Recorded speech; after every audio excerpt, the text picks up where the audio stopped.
In today's video, I want to tell you 10 things that I have learned over the 10 years that I have been part of the Goth scene. And damn, I'm starting to feel old.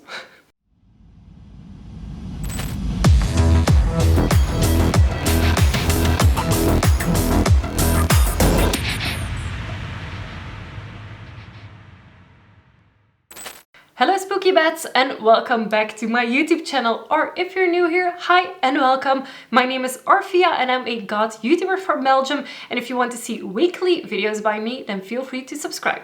In today's video, I want to talk about 10 things that I have learned in over 10 years as part of the Goth scene.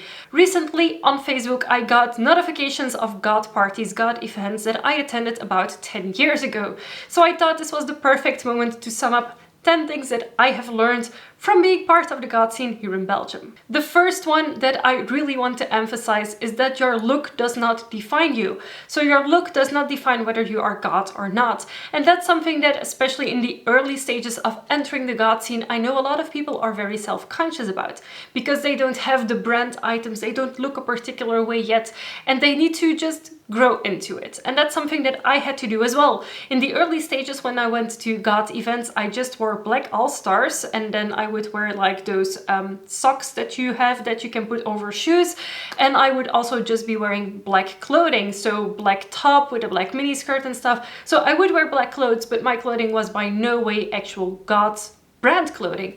So honestly, the way you dress doesn't matter. It doesn't make you Goth or not Goth. It's just a way to express yourself.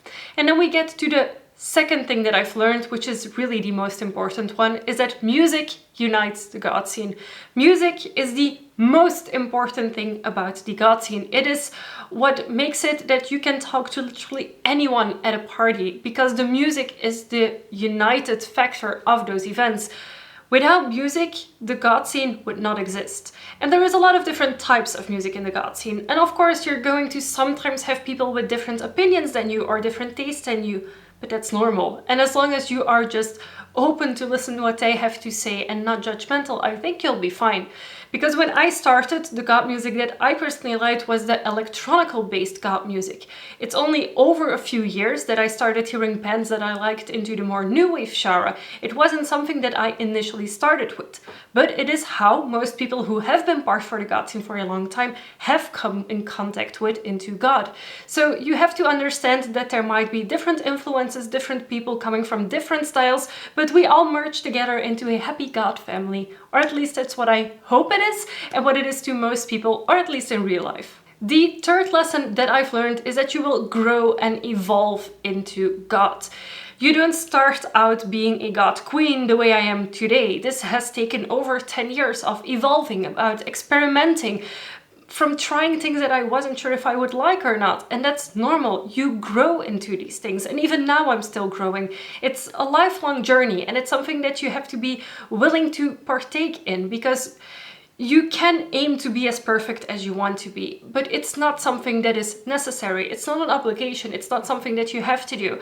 And just evolving over those years, not being ashamed if you suddenly like a band that beforehand you said you didn't really like the music of. That's normal. I also have evolved. When you would have asked me at the beginning of me going to Goth events what my favorite band was, then I would have probably told you it was Combichrist or something. Nowadays, my music taste is so much wider that I cannot even give a definitive answer to that question.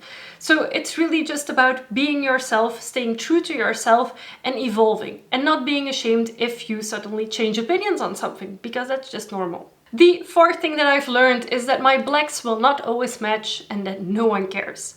I would personally sometimes be like, ooh, but what if my outfit doesn't match with my hair color and stuff? No one cares.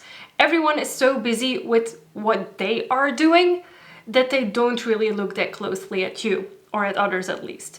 So if I would be wearing 3 different types of black, first of all, in a Goth club, you won't even notice. Second of all, in a concert, you won't notice. It's only outdoors that you, maybe in good sunlight, will see it. And it's not like it's a fashion show. You don't have to worry all that much. I think if you would worry less about your black smashing and just have more fun, that you will have a way better time. The fifth thing that I've learned, I had to learn the hard way, and it is your outfit might fall apart on the dance floor.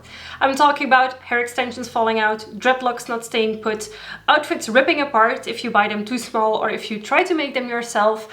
I've also had demonias break on me, I've had shoes falling apart, so I've had it all happen to me. It's unavoidable. And that's also why I always have a spare outfit, but also everyone has had it happen. It's not something to be very ashamed of. It's not something that you have to leave the party for. It's something that happens, unfortunately, to a lot of us. I used to have a blue hair false with dreadlocks on it, synthetic dreads. They were attached to an elastic that I had then tied around my hair. But the dreads were just folded over, so they weren't actually good attached or very well attached. So they would just drop out of my hair if I was moving too much. I think at that evening I had 3 people come and pick up dreads and give them back to me, and then I decided to just simply take them out. You will also have mishaps with your makeup. My makeup started running at one point. Creates an extra intense goth look, but still it wasn't what I had intended. The sixth thing that I've learned that is super important, and that if you maintain something from this video, it is that brands do not matter. Brand names do not matter. I have gorgeous pieces of clothing that I found at thrift stores that have no name tag, no brand name in it. However, they are super pretty and I wear them all the time. And the same goes to your outfits. If you have something that you really enjoy wearing that isn't by a brand, who cares? Now, of course, if you want to own specific items by brands, I would highly recommend also shopping secondhand, because on eBay, on Vinted, on Poshmark, on similar websites, you can often find them very heavily discounted. And I personally think it's a better way of supporting the clothing industry than to buying it brand new. The dress I'm wearing today is a lip service dress. This is a Goth brand, yes, I know. However, I bought it secondhand a few years ago. This has been in my collection for 5 years at least, and it's one of my favorite dresses. So also, don't feel bad for constantly wearing the same thing. If it's something that you enjoy wearing, then you should wear it. Just wash it in between wears. The seventh thing on my list is that Goths are not as sad or as depressed as you sometimes might think. We are about the same as normal people. Normal people are also sad and depressed sometimes. It's just what life gives us. And it's not different if you're God or not. I mean, we openly discuss these topics, whereas someone else might be just bunching it up and not talking about it and then crashing and breaking down. God is just a subculture, a music-based subculture, and not a form of depression or anxiety or sadness. No, not at all. We just openly talk about it. And that's the main difference with regular people who will just hide it or try and hide it and just be sad behind closed doors. We openly talk about our feelings more often and express them and actually work through them, which is obviously way healthier. If you look at my content, I hope that you see that I'm a very happy goth. I am a very optimistic person and I tend to be very happy most of the time. So that's also what I want to give to you, is that you are happy within your subculture. And if you're part of the subculture, that you feel like this is your home, your safe space, and that you can actually be happy here. The eighth thing on my list is that we don't spend as much time in graveyards and cemeteries as people might think. Okay, I have to admit, to some point, I love the aesthetics of cemeteries and graveyards. However, I don't go there every weekend. I don't do all of my photo shoots there. I do a few, but I'm not at a graveyard every single weekend or not even every single month, which is something that people overemphasize when thinking about the Goth scene. And it's also something like the Goth picnics is not something that I have ever actually done. So I think the media overemphasizes some very small trinkets or very small parts of the Goth subculture, and picnics and dates at graveyards is especially one of them. The ninth tip on my list is that you don't have to date a goth to be happy. And this is something that I have felt very weirdly about, or very opinionated about, is that people in the goth scene tend to date people in the goth scene, which to some level I get it. However, it is a very small pool of people, and you might find someone that is your partner, your ideal perfect partner. However, there's a lot of douchebags as well. I'm not gonna go too far onto that, but just as in other people, other subcultures, you will have very loyal, honest people, but you will also have cheaters and disloyal people. And it's up to you to find out if you want to date someone within the goth scene or not. I personally am together with someone for almost 2 years now that is not in the goth scene at all. However, we match on almost everything else we have in common. So the fact that he doesn't go to Goth parties or doesn't listen to Goth music is not a deal breaker for me at all. He respects me as a person, he actually loves the way I look when I dress this way, and he will never discourage me from being myself. And same goes for him. I will never discourage him from being himself. I will not force him into wearing black because that's what I prefer. No, he has to stay his own person. And I think that's very important. If you want to date a Goth girl, don't date a Goth girl because she's Goth and then try and change her to something that you like as well. And it is something that I hope that some of you realize sooner, is that you don't have to date a Goth if you are a Goth, because it's just a very toxic environment sometimes. And then the final thing that I've learned these past 10 years is that festivals, concerts and parties are always too short. I always want to spend more time at them, stay there, have more fun, but they're always a little bit short in my opinion. Of course, the Wave Gothic Treffen is an entire week, but I'm always longing for more. And that's something that is actually a very big positive that I notice, because I always really look forward to these events. And now that COVID is finally calming down, we have events again to look forward to. So by the end of this year, I will be on my dance floors again.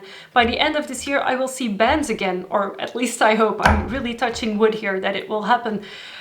But it's something that I really enjoy. Events are so much fun and I always want to see more bands. I always want to discover more music, more different styles, more different people. I love the subculture as a whole and the music is the most important thing. So for me, the music will always be key and I always want more of it. These are the 10 things that I learned in spending over 10 years in the Goth subculture. I hope that you found this a fun, enjoyable video. Of course, if you're part of the Goth subculture, feel free to let me know what are your things that you have learned over these years. Do you agree with me? Do you disagree with me? I would love to know. Give this video a big thumbs up if you liked it, and of course don't forget to subscribe to my channel for weekly videos. Before I end this video, of course, I want to thank my patrons, and more specifically my high tier patrons, Anders, Jerry and Jen. Thank you so much for supporting my channel, it means the world to me. And of course to each and every one of you, thank you so much for watching and I will see you next week with a new video. Bye!